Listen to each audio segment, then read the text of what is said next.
Bo'ldimi? Hop. Assalomu alaykum. Hozir navbatdagi xonadonimizga zaliga diki pardani qo'yib berganmizni sizlarga ishlatib, ko'rsatib, tushuntirib beramiz buni.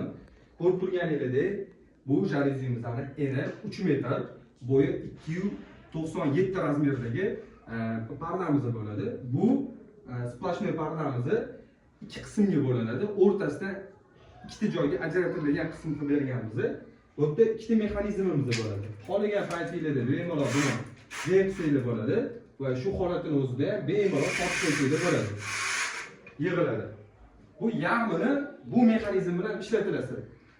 Ikkinchi yarmini xuddi shu narsani D qilinadi va xuddi shu pastga qaytariladi. Yana bu yig'iladi. Yana bitta narsani sizlarga tushuntirib beramiz. Bu yerda kelib ko'rsatib bersangizlar, qarang. Bu yerda batareykamiz bor. Batareykamizni podokonniydan bu yoqqa chiqib qo'ygan. O'shani qanaqa ishlatishda zamirga kelganimizda qanaqadir muammolar bo'ladi, hozir o'shani ko'rsatib beramiz. Yaqinroq ko'ring. Hop, mana bu topilganda, kelganda mana ketgan, qarang. Kelganda mana уже anaqaga tegdi, batareykamizga tegdi. Bu hech qanaqa muammo yo'q bunga.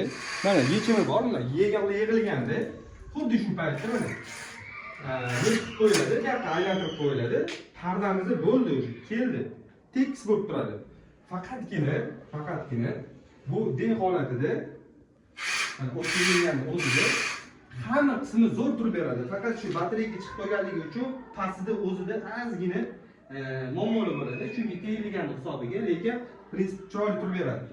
Buni ham bemalol bekitishni bo'ladi. Bemalol mana D qilasiz yoki nima qilasiz. Xuddi shunaqa mana yopildi. Hech qanaqa muammo yo'q.